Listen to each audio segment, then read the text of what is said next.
The crash of glass snapped me awake. Clean, violent, like a blade drawn through the dark. For one suspended beat, I couldn't tell if the sound was real or a claw mark left by the dream I'd been drowning in. I went still. Breath caught. That ancient hush your body makes when it knows something is wrong before your mind agrees. Then came the steps, soft, certain, padding across hardwood that shouldn't have been moving at this hour. Not mine. Not Darius's. Somebody else's. My fingers reached for the bedside drawer, then stalled in the empty air. I'd been sleeping in the spare room for weeks, and my flashlight was still in the master. I cursed under my breath and stood, slow enough to negotiate every tattling floorboard. Through the cracked door, a wash of light bled in from the hall. Saw her. Renee. She wasn't alone. A man taller than the doorframe moved beside her, hood up, dressed head to toe in blackout, carrying something long wrapped in cloth. Their whispers scraped like knives against china, sharp, urgent, too faint to decipher. My heart hiccuped hard enough to bruise. What were they doing in my house? What had they been doing while I slept 2 doors down? The woman who drank from my cups and laughed in my kitchen was now shepherding a stranger through my rooms like she'd paid the mortgage. As if she had been waiting for a cue only she could hear. That's when I understood the part one hadn't wanted to look at straight on. This wasn't about some foolish affair. This wasn't just Darius straying, or me refusing to see it. This was colder and older. This was planned. Rewind. Before panic wore my name. Before the storm rolled in. I'd just gotten off a red-eye from a Dead Soul conference in Monterrey, Mexico. A gig that stretched 3 days past the part where it stopped being useful. All I wanted was my own sheets and the hush that makes sense of a life. I stepped into the wet heat of a New Orleans night and finally let my shoulders drop. The rideshare was quiet in that way that hums right beneath your ribs. The driver kept glancing at me in the rearview like he had a warning in his mouth he couldn't afford to spend. Lights streaked the Trome blocks as we slid through sleeping streets. Home sat dark. Porch lamp off, the way Darius left it whenever he was alone. I keyed in, kicked off the heels, dropped my bag by the umbrella stand. Something in the air was wrong. The kind of stale that feels like a held breath. Upstairs, exhaustion pulled at my ankles, but unease knotted low in my belly. In the bathroom, the light snapped on and froze me in the doorway. Next to Darius's toothbrush sat a neon one. Fresh. Pink. Not mine. A rose balm perfume I didn't wear nested beside it. A drugstore face cream. Cheap plastic brush. A pale strand of hair glinting where it had no business being. Not once. Not a friend from work. Enough times to shed. In the morning I asked. He lied like he'd rehearsed. Maybe you bought them and forgot. You stay busy. The flame of doubt flickered to a steady gaslight. So I started keeping receipts, not the paper kind. The kind that bruise. A chipped mug stamped with Detroit. A soul playlist he would never touch. Earrings that had never been on my ears. Every time I brought it up, he settled into the same script. You're spiraling.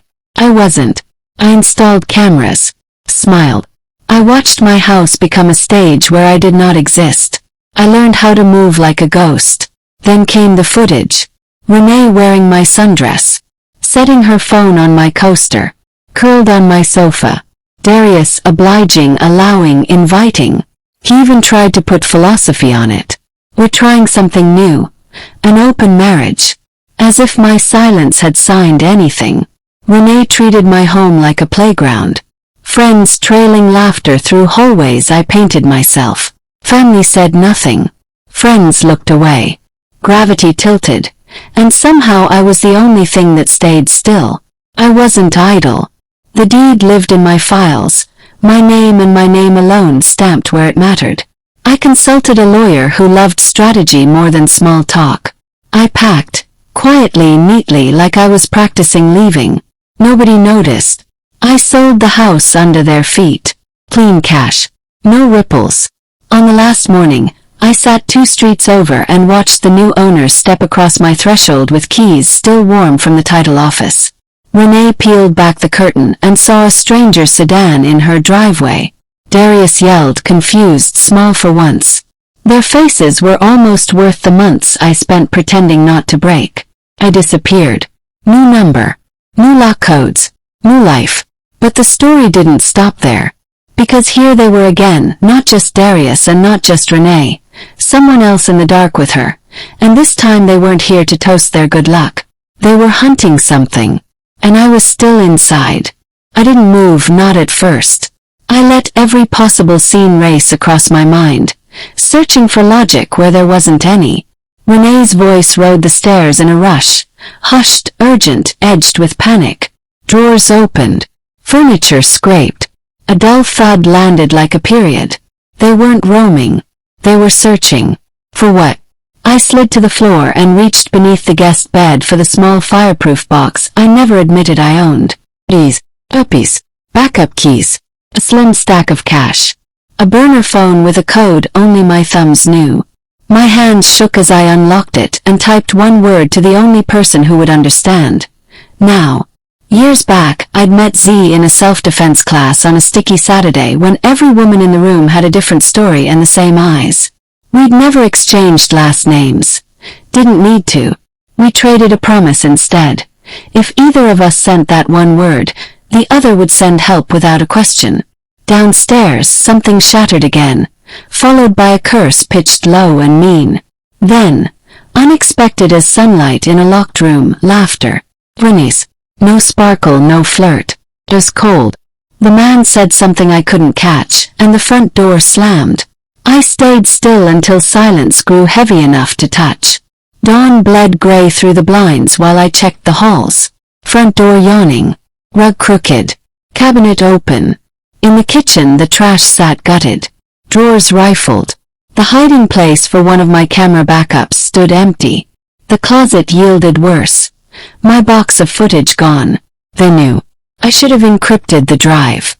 I should have stashed it somewhere that wasn't logical. But escape had been the only verb I had left at the time, and now the evidence was in the wrong hands. The burner buzzed. Z9 minutes. Air came thin and sharp. I stuffed the essentials in a canvas tote. Emergency ID. A thumb drive of scanned documents, change of clothes, nothing that jangled, and stepped outside, locking the door out of habit I should have outgrown. A battered indigo SUV rolled to the curb. Z's eyes swept the block before I'd even closed the passenger door. Trouble? She asked. Real, I said. We let silence hold us across town. The city unspooled in blinks. We slid into an underground garage beneath a building that didn't look like it belonged to anyone. Upstairs, the apartment swallowed shadows. A safe house painted in landlord beige. Z handed me bottled water, a key ring, a prepaid phone. You talk when you're ready, she said, and disappeared down the hall. I collapsed onto a futon that had seen fewer stories than my knees. My mind ran circles around the same words. They knew. Darius. Renee. Or both. They were burying the past. Or rewriting it. Or something worse. And I knew one true thing. They hadn't finished with me. The next days stretched thin, humming with that charged stillness right before a siren wails. I slept in stitches. Quiet didn't equal safety anymore. Quiet could hide anything. Z never pressed. Morning stretches on the narrow balcony. Ginger tea sending up little ghosts of steam. Phone calls I pretended not to hear. She slid a laptop toward me one afternoon with a VPN already tunneling. I logged into an email I hadn't used since I was young enough to believe in blank slates. One new message. No subject. 2 words inside. Found you. I stared till the letters floated. Logged out. Closed the lid like it was a vault door. That night, the word inheritance lodged behind my ribs. It didn't fit, but it clung. I remembered Darius in the backyard months ago, murmuring into a phone he thought I couldn't hear. No, she don't know. She thinks it's hers. We'll fix that. Back then, I chalked it up to money drama or a surprise I didn't want. Now it sounded like a plan drawn in permanent marker. I needed new proof. The kind that lives in public buildings with tiled floors and tired clerks. Not the house. That chapter belonged to strangers now. But the places no one expects you to check. A bank. The city records office. The notary who stamped our life. She didn't love it. She placed a car key in my palm anyway, along with a burner programmed with a single contact labeled ICE. If you're not back in 5 hours, I call it, she said. I didn't ask who it was. The bank wasn't the one Darius and I shared. It was the place where his side hustle, the one that was going to change everything, had lived as a website and a dream. I'd helped him open the account, sign the LLC forms, smile at the manager. Andre with the soft cologne and the Sunday morning voice. Andre didn't recognize me when I walked in. Why should he? I gave him the old account number anyway. He clicked, frowned. This account was closed 7 months ago, he said. Funds transferred in full to a joint trust. What trust? He turned the monitor so I could bleed faster. The name at the top wasn't mine. It wasn't Darius's either. It was Renee's. Renee Akers. And a man named Trent Malloy. The name hit me like a memory that didn't belong to me. I walked out of the bank into hot shade and searched the name on my phone. An old article creaked open. Former developer, fraud investigations, Birmingham mess, vanished before anyone could sign the warrant. I didn't finish the paragraph. Next stop. A notary in a strip mall where the sign hung crooked and the carpet had a story. The woman behind the glass looked like she'd been bored since January. I slid an old deed across and asked who had notarized it. She pulled a binder I could have used as a stepping stool, flipped, tapped the page. The signature wasn't mine. Not even practice close. They'd forged it. They hadn't just been unfaithful. They'd been industrious. I left with a copy of the log and breath that tasted like pennies. I wasn't just a woman with a ruined marriage. I was a target in a petty empire built by people who lived for the moment you stopped paying attention. Back at the safe house, Z didn't ask a single why. She registered the proof the way soldiers do. Eyes moving, shoulders setting, hand hovering near her phone like it could become a different kind of tool. They forged it, I said, voice road-roshed. The deed. My name. Z lifted the pages, read the notary log, the trust, the article on Malloy I'd printed at a library where the computers still whined. Her mouth went flat. You need to vanish again, she said quietly. I can't, I said. Not yet. I need the why. Why the house? Mimi. Why this long con wearing love's clothes? Z brewed tea while I wore a path in her carpet. The realization came in pieces. Maybe Renee wasn't a stray sunbeam Darius let in. Maybe she'd been part of the blueprints. Maybe Darius wasn't soft. Maybe he was greedy. I didn't sleep. Z didn't either. Keys clicked in the next room. Just before dawn she set a manila envelope by my head. Insurance, she said. And the thread you pull. Inside. Photocopies, receipts, a grainy courthouse photo of Renee at a Birmingham hearing with Trent Malloy smirking like a man who'd never been told no. A check stub to Malloy from a shell company I recognized as Darius's idea of brilliance. Dated 8 months before the pink toothbrush appeared. They were building a case to paint you unwell, Z said, voice even. Not all at once. Brick by brick. You're anxious. You're not sleeping. You're imagining. He gets power of attorney. Locked doors. Padded walls. The paperwork moves while you're off the board. The room tilted. The cup rattled next to my knee. I left too early, I whispered. Maybe you saved everything, she said. And now they wanted to erase my rewrite. We moved again that morning. Not because the safe house wasn't safe, but because safety isn't a place when someone like Malloy is sniffing around. Z drove us to a narrow brick row home on the edge of Gentilly, owned by a woman everyone called Auntie Pearl, though I was old enough to know titles like that meant stewardship, not blood. Pearl didn't ask for a story. She pressed a glass of hibiscus juice into my hand and studied my face like she could see where the fractures had set.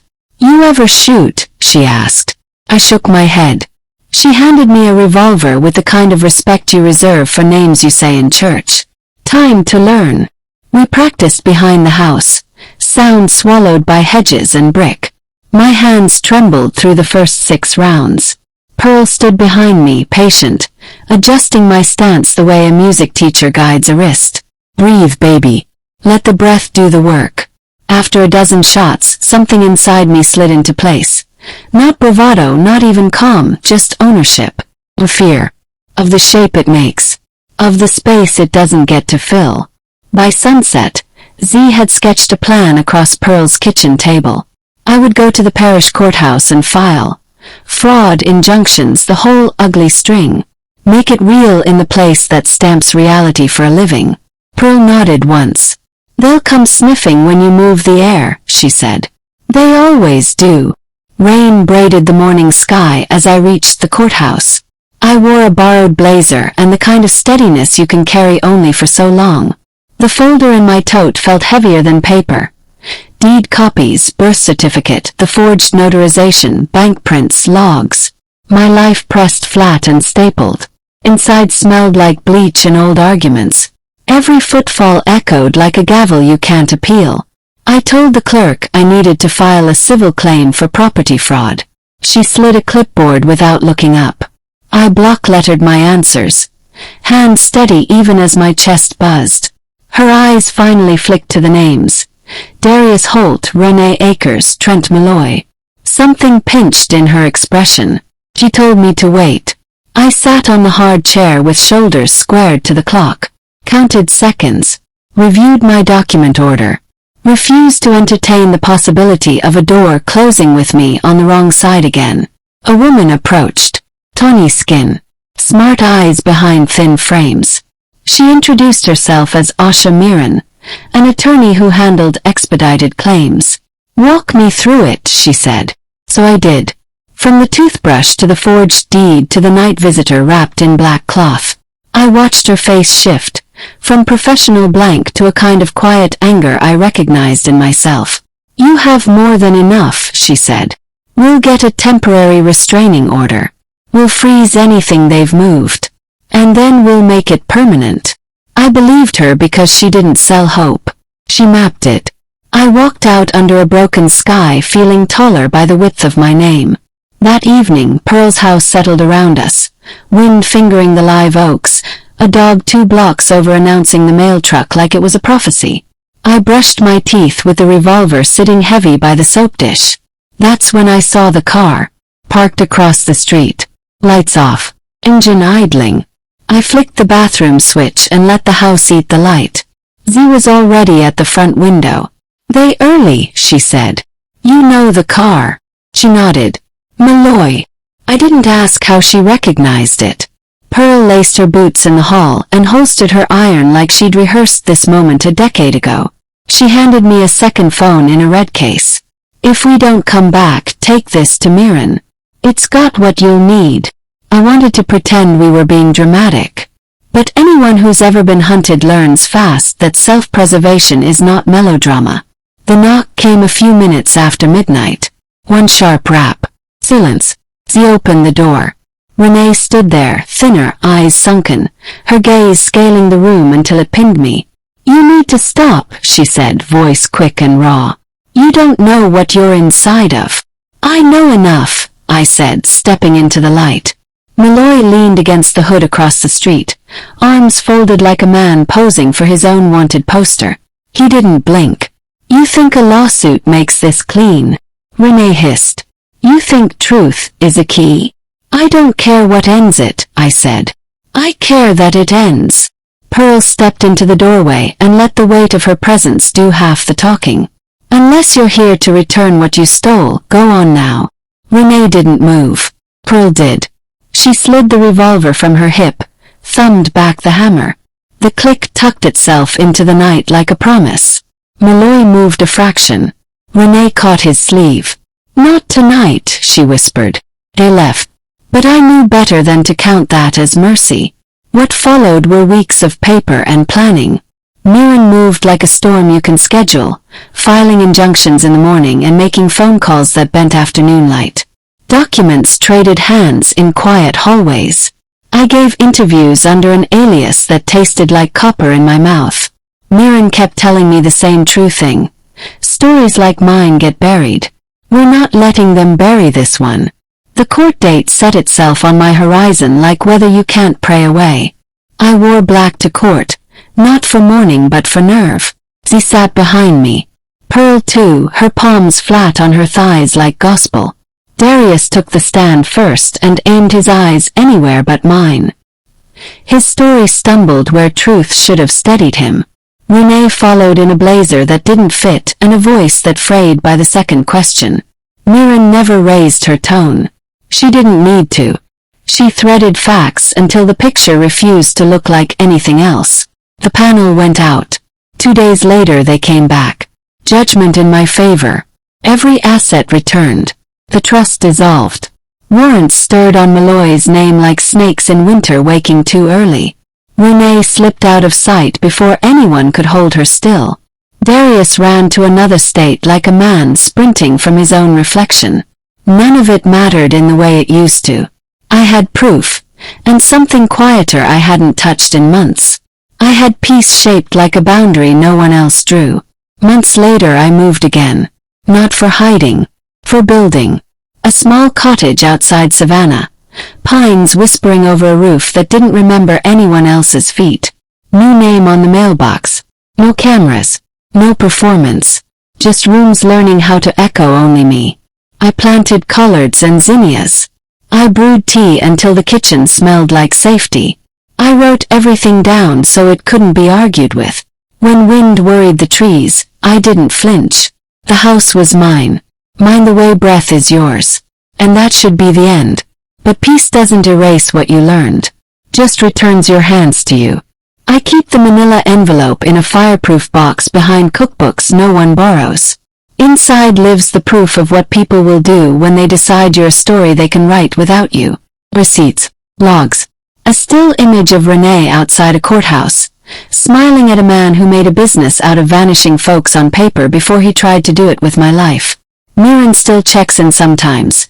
2 lines, no emojis, just to say a filing moved, a hearing date set, a warrant re-upped. Z sends photos of the sky from different corners of the city, each caption a single word that means I'm still here. Pearl mails me seeds and calls to ask if I'm watering them or just praying over them.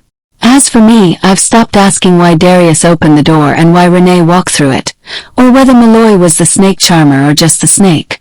Some questions are booby-trapped. You don't open them if you mean to keep walking. The theme of what happened to me changed, and I let it. It stopped being a love story gone crooked and became a story about property and power. What's written and who gets to write it? Gentrifiers and grifters wear the same smiles, just different shoes. They both bank on your silence. I don't apologize for learning to shoot. I don't apologize for selling a house fast enough to jolt thieves out of their own daydream. I don't apologize for asking a court to say out loud what I already knew. I was never supposed to inherit their mess. I chose a different lineage. Out back, the collards have grown wide and stubborn. I clip them slow, rinse them in cold water, let them squeak in the bowl. The kettle sings. A breeze presses its hand against the kitchen screen, and the whole house exhales like it's relieved to be believed. Everything that mattered came home. And no one is going to take it again.